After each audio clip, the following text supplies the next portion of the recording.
Bismillahirrahmanirrahim.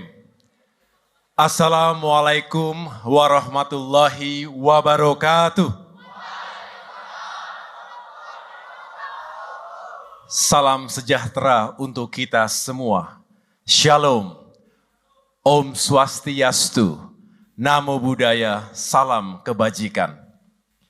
Saudara-saudara yang saya muliakan, beberapa hari lagi 204 juta rakyat Indonesia akan menggunakan hak pilihnya pada pemilu 2024. Lebih dari 823 ribu tempat pemungutan suara digelar dari Aceh hingga Papua tepat pada tanggal 14 Februari 2024 nanti. Dari bilik suara berukuran kecil itulah, rakyat Indonesia akan membuat keputusan besar yang akan menentukan nasib dan masa depannya 5 tahun mendatang.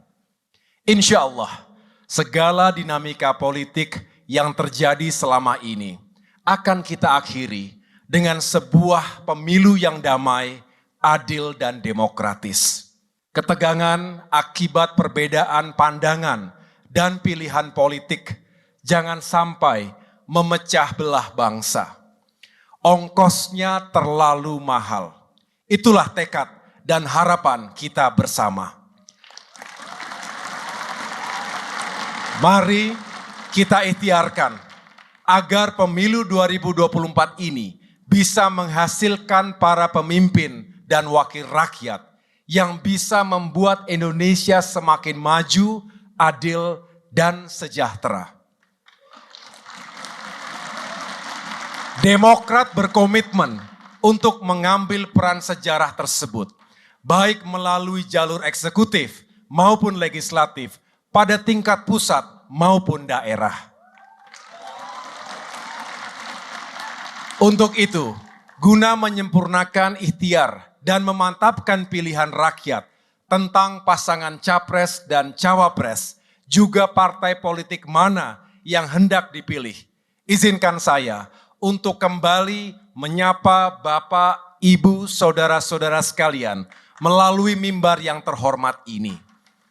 Pidato ini adalah penutup sekaligus pelengkap pidato politik yang telah saya sampaikan di Bandung dan Yogyakarta.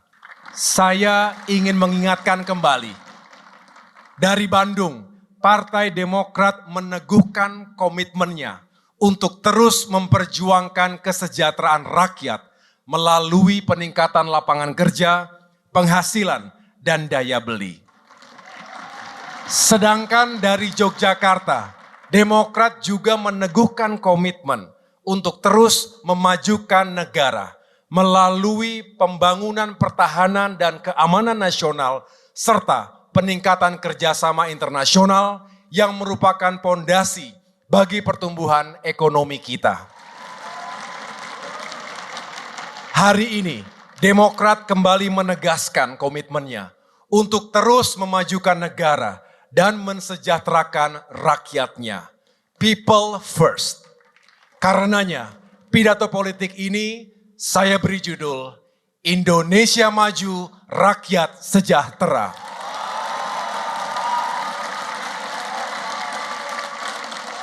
Pada bagian awal, saya akan sampaikan apa tantangannya untuk memajukan negara kita.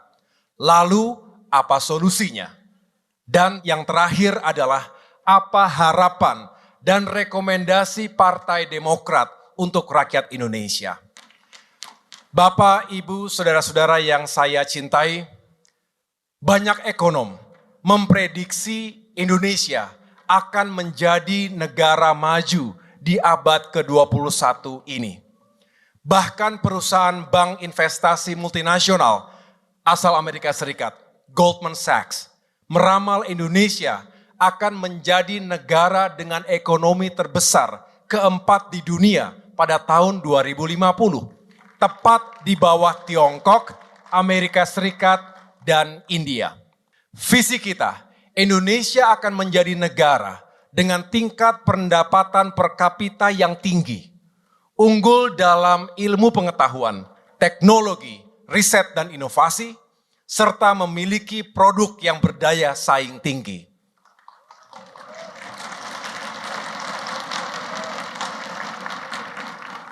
But it is not to be taken for granted.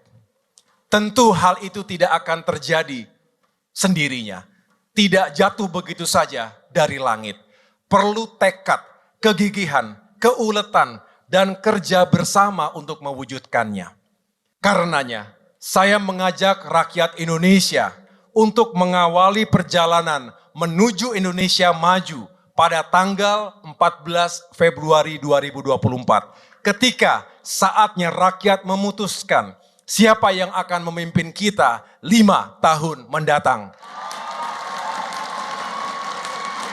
Rakyat Indonesia yang saya cintai, tantangan 3 tahun terakhir ini, dunia menghadapi ketidakpastian. Pasca COVID-19, kita dihadapkan pada instabilitas keamanan, seperti perang di Ukraina dan Palestina, serta ketegangan di kawasan Laut Tiongkok Selatan, maupun di semenanjung Korea dan Taiwan. Dinamika geopolitik kawasan itu memberikan dampak negatif bagi ekonomi Indonesia yang sebelumnya sudah mengalami tekanan. Misalnya, perlambatan ekonomi, depresiasi nilai tukar rupiah, serta terganggunya pasokan pangan dan energi dunia yang menyebabkan kenaikan harga pangan dan harga BBM. Dunia usaha pun terkena imbasnya. Banyak industri dan UMKM yang gulung tikar sehingga pengangguran meningkat. Akibatnya penghasilan menurun dan daya beli rendah. Kondisi inilah yang saya lihat saat bertemu dengan rakyat. Banyak wong cilik yang curhat tentang kondisi mereka. Tidak punya pekerjaan dan banyak utangnya. Sementara yang punya pekerjaan, penghasilannya pas-pasan. Selain itu, para petani mempersoalkan langkanya pupuk murah. Nelayan mengeluhkan terbatasnya solar murah. Sementara pelaku UMKM menghadapi terbatasnya modal usaha dan rendahnya daya beli masyarakat tadi. Kita paham situasi saat ini tidak mudah. Kita juga tahu pemerintah telah berusaha menyediakan jaring pengaman sosial untuk masyarakat miskin dan kurang mampu. Tapi itu hanya solusi jangka pendek saja, belum cukup. Kita ingin rakyat tidak terlalu bergantung pada bantuan jangka pendek dari pemerintah. Rakyat harus punya pekerjaan dan penghasilan yang cukup untuk memenuhi kebutuhan sehari-hari. Bahkan rakyat bisa menabung dan berinvestasi untuk masa depan diri dan keluarganya. Kita patut bersyukur ekonomi Indonesia masih terjaga di tengah tekanan yang tidak ringan. Itu semua karena Presiden Jokowi dan Presiden SBY juga para pemimpin sebelumnya telah meletakkan fondasi ekonomi yang kuat. Saudara-saudara, selama masa kampanye ini, kita mendengarkan banyak sekali janji dan program-program yang ditawarkan oleh pasangan capres dan cawapres, serta oleh para caleg. Mereka berlomba-lomba mengusulkan peningkatan anggaran di berbagai sektor, baik pendidikan, pertahanan, anggaran desa, gaji pegawai, bantuan sosial, maupun program lainnya.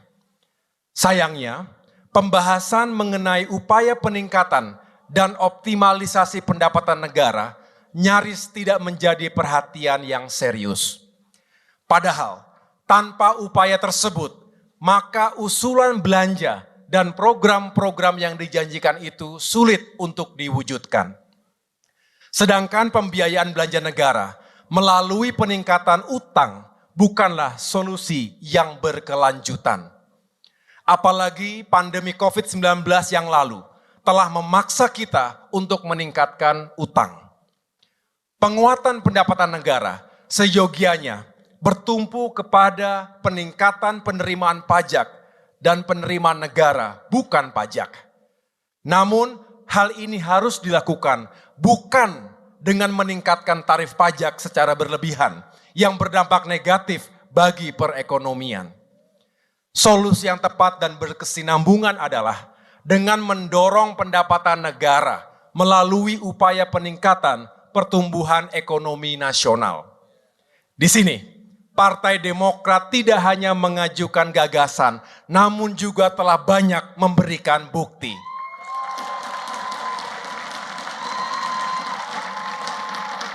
Pada era pemerintahan Presiden SBY, PDB kita meningkat hampir 4,5 kali lipat selama 10 tahun. Begitu juga dengan APBN kita. Sehingga kita memiliki cukup dana untuk meningkatkan anggaran pendidikan, pertahanan, bantuan sosial, subsidi komoditas strategis, gaji pegawai, serta pembangunan infrastruktur di bidang transportasi, energi, komunikasi, baik di kota maupun di desa. Peningkatan pertumbuhan ekonomi dan anggaran belanja negara itu juga diiringi dengan penurunan rasio utang terhadap PDB. Dari 57% di tahun 2004 menjadi 24% di tahun 2014. Selain itu, utang IMF yang menjerat sejak krisis ekonomi 1998 juga dapat kita lunasi.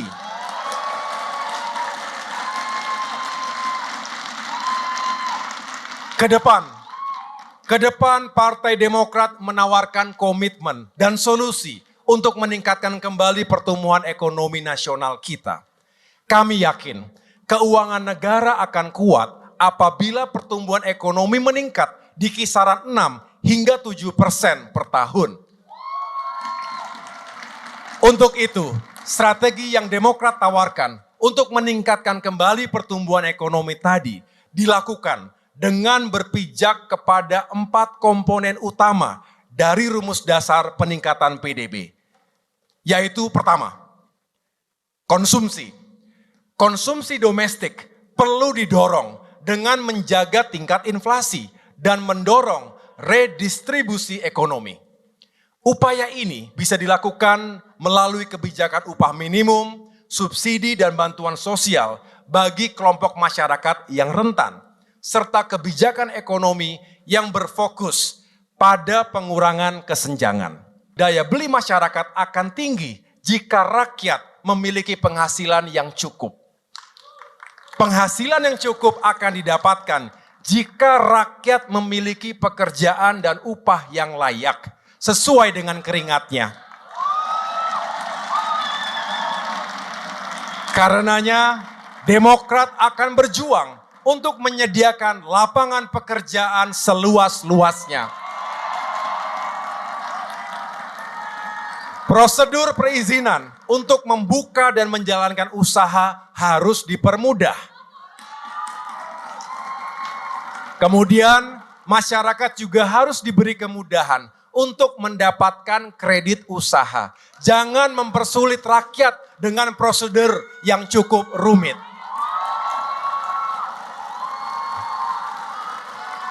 Selain itu, bunga kreditnya pun harus terjangkau. Jangan sampai mencekik rakyat. Kemudahan dan kecepatan dalam izin dan kredit usaha itu dilakukan melalui digitalisasi. Banyak sektor jasa keuangan yang kini sukses memanfaatkan teknologi informasi dan komunikasi. Karena itu, izin usaha dan kredit usaha rakyat juga harus bisa dilakukan melalui aplikasi perangkat seluler yang mudah diakses rakyat. Penyaluran kredit usaha harus dibuat lebih mudah dan tepat sasaran. Jadi jangan lagi ada rakyat yang justru mencari kemudahan untuk mendapatkan kredit melalui pinjol dengan bunga yang tinggi dan tekanan dari para penagih utang.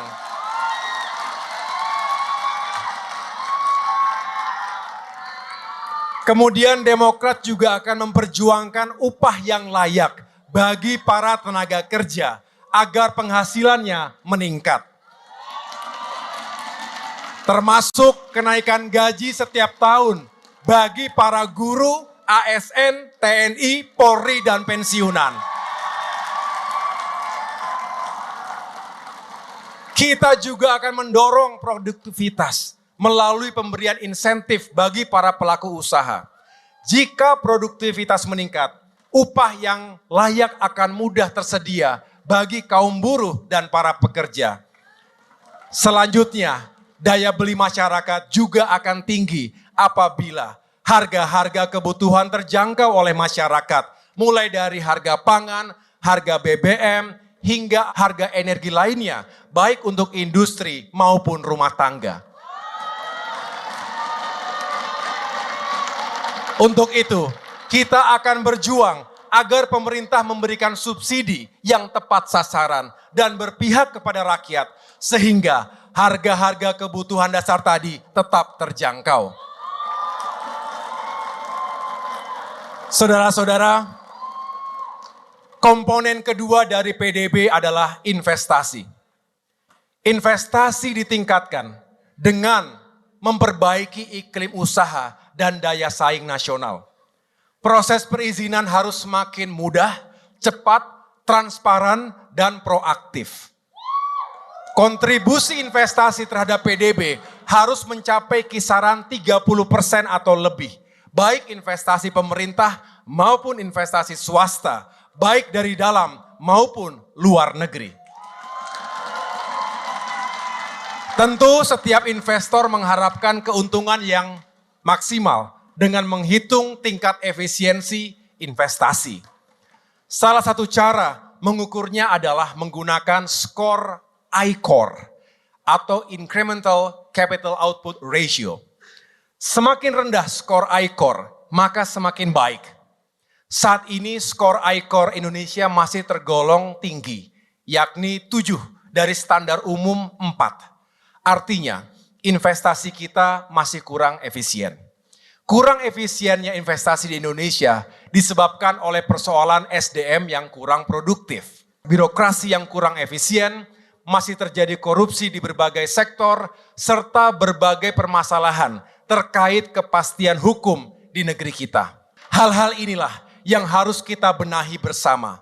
Untuk itu, agar efisien, maka investasi harus berorientasi pada potensi sumber daya alam dan sumber daya manusianya. Jika jenis investasi tidak tepat, walaupun jumlahnya besar, belum tentu akan menyerap tenaga kerja yang tinggi.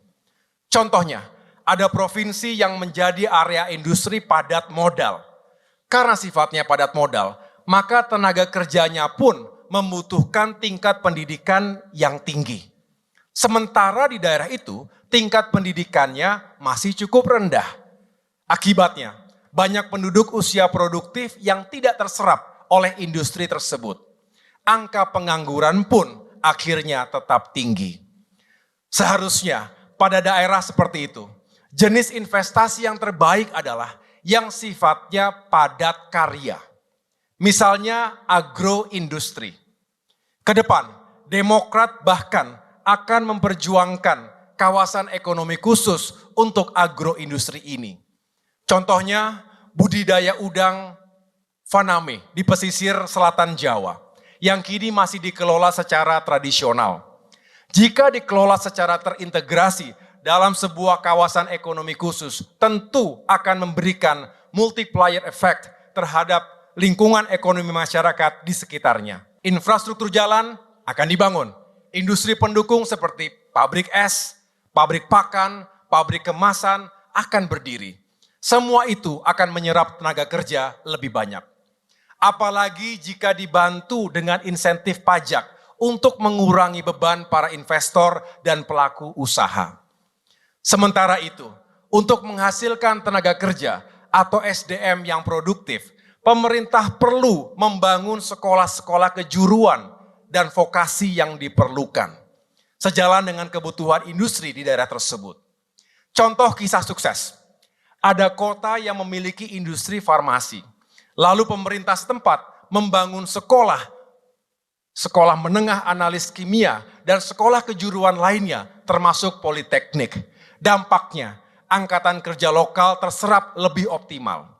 Saudara-saudara sekalian, mengapa Demokrat sangat peduli dengan pembangunan manusia? Karena kami tidak ingin bangsa ini hanya menjadi konsumen saja. Jika itu yang terjadi, maka kita akan dijajah oleh bangsa asing dalam bentuk yang lain.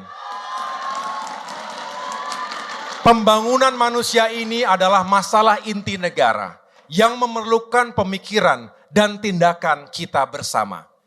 Tidak semua pemimpin tertarik untuk melakukan investasi SDM. Karena investasi SDM tidak bisa dilihat dan dirasakan dalam jangka pendek. Akibatnya, karena tuntutan pragmatis elektoral, para politisi kita juga sering tergoda untuk berinvestasi pada pembangunan fisik semata. Agar rakyat bisa langsung melihat hasil karya mereka dalam jangka pendek dengan tujuan terpilih kembali. Padahal sejatinya, pada jangka panjang, pembangunan SDM itulah yang paling menentukan kualitas pertumbuhan ekonomi sebuah negara. Inilah kesadaran Partai Demokrat sejak 20 tahun lalu. Itulah mengapa muncul kebijakan alokasi anggaran pendidikan 20% dari APBN, serta program-program seperti BOS, Bidik Misi, beasiswa LPDP, beasiswa santri, serta peningkatan kesejahteraan guru yang dimulai pada era pemerintahan Presiden SBY yang didukung penuh oleh Partai Demokrat. Jika SDM kita produktif, kita bisa menjadi tuan rumah di negeri sendiri dan juga bisa unggul dalam kompetisi global. Rakyat Indonesia yang saya hormati, komponen ketiga dari PDB adalah government spending. Fokus belanja pemerintah harus mulai digeser dari orientasi konsumtif menjadi stimulus bagi sektor-sektor produktif yang memiliki multiplier effect yang tinggi. Jika terjadi krisis, belanja pemerintah harus diorientasikan pada upaya menciptakan lapangan kerja. Sementara itu, untuk alokasi belanja pemerintah, jangan hanya difokuskan kepada BUMN saja. Swasta juga harus diberikan alokasi secara proporsional, sehingga penerimaan pajak dari swasta juga akan meningkat. Belanja pemerintah benar-benar harus berorientasi kepada kepentingan rakyat. Ingat, anggaran pemerintah berasal dari pajak rakyat. Banyak yang tidak menyadari, pajak bukan hanya merupakan instrumen fiskal, tetapi juga instrumen keadilan. Karenanya, negara harus bertanggung jawab atas akuntabilitas penggunaannya. Saudara-saudara sekalian, adapun komponen keempat dari PDB adalah net ekspor impor yang harus terus ditingkatkan. Diversifikasi produk ekspor harus ditingkatkan dengan bertumpu pada daya saing Indonesia sebagai negara tropis dan negara kepulauan. Kita harus mendorong penguatan ekspor yang bertumpu pada pertanian, perkebunan, perikanan, peternakan, dan kehutanan. Di sisi lain, kita juga harus mengembangkan substitusi komoditas impor utama, yaitu BBM, mesin, peralatan mekanis, perlengkapan elektrik, besi dan baja, serta produk plastik. Untuk itu, pengembangan industri dalam negeri harus menjadi fokus utama. Kita juga harus meningkatkan nilai tambah dari sektor industri yang kita miliki. Peningkatan nilai tambah itu bisa dilakukan melalui industri pengolahan atau hilirisasi. Program hilirisasi sebenarnya sudah mulai dilakukan sejak tahun 2013 di era pemerintahan Presiden SBY, khususnya dalam sektor pertambangan. Melalui kebijakan ini, pemerintah tidak lagi mengizinkan ekspor bahan mentah. Industri pertambangan diwajibkan untuk membangun smelter di lokasi yang dekat dengan sumber bahan baku dengan memastikan tidak merusak ekosistem, melibatkan pekerja lokal, serta menjaga dan menghormati hak adat setempat. Langkah itu kini diintensifkan oleh pemerintahan Presiden Jokowi. Kedepan, kita harus memperkuat hilirisasi di sektor-sektor utama yang memiliki dampak ekonomi luas bagi rakyat, khususnya agro-maritim, untuk meningkatkan kesejahteraan petani, peternak, pekebun, dan nelayan kita. Saudara-saudara sekalian, itulah strategi Partai Demokrat untuk meningkatkan kembali pertumbuhan ekonomi Indonesia agar negara kita maju dan rakyatnya sejahtera. Jika ekonomi kita terus tumbuh pada kisaran 6 hingga 7%, insya Allah rakyat kita akan memiliki pendapatan yang tinggi. Saat ini pendapatan per kapita kita berada di angka 4.700-an dolar Amerika. Sedangkan menurut Bank Dunia, negara-negara maju memiliki tingkat pendapatan per kapita minimal 13.800 dolar Amerika. Pertanyaannya, apakah kita bisa mencapainya? Saya tanya sekali lagi, apakah kita bisa?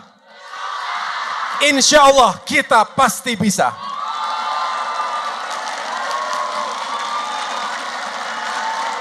Kita harus segera keluar dari middle income trap yang membayangi negara-negara berkembang selama ini. Kita harus percaya diri karena Indonesia adalah bangsa besar, bangsa tangguh, kerap bangkit dari krisis dan mampu mengubah tantangan menjadi peluang. Rakyat Indonesia yang saya cintai, pada bagian akhir dari pidato saya ini, izinkan saya untuk menyampaikan harapan dan rekomendasi Partai Demokrat kepada rakyat Indonesia. Sebagaimana Bapak Ibu ketahui, Demokrat kini berada di koalisi Indonesia Maju. Untuk itu, semua strategi pertumbuhan ekonomi tadi insya Allah akan lebih mudah direalisasikan jika pasangan Prabowo Gibran terpilih sebagai Presiden dan Wakil Presiden Republik Indonesia 5 tahun mendatang.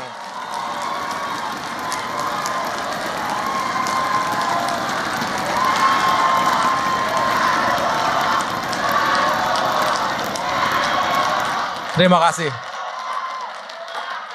Kemudian, agar pemerintahan Bapak Prabowo kelak memiliki kekuatan politik yang signifikan, Partai Demokrat berjuang sekuat tenaga untuk meraih lebih banyak kursi di parlemen, baik di DPR RI, DPRD provinsi, maupun DPRD kabupaten kota.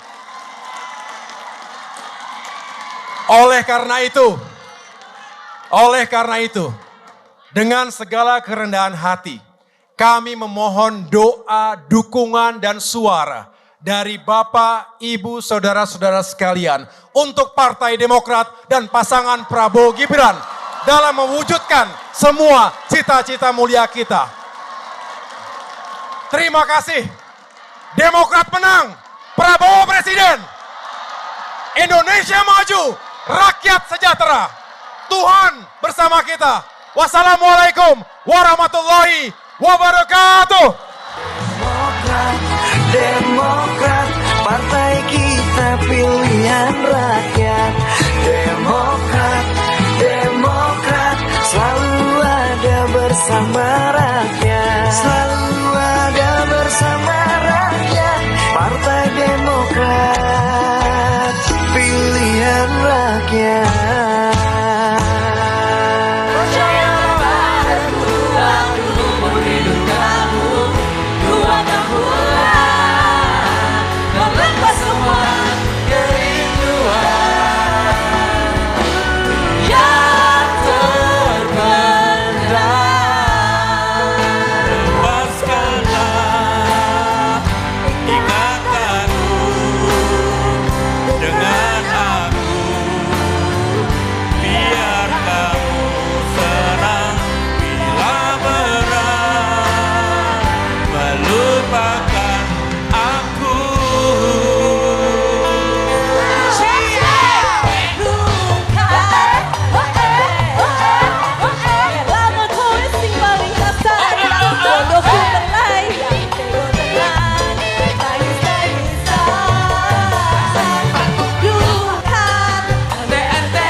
Terima kasih.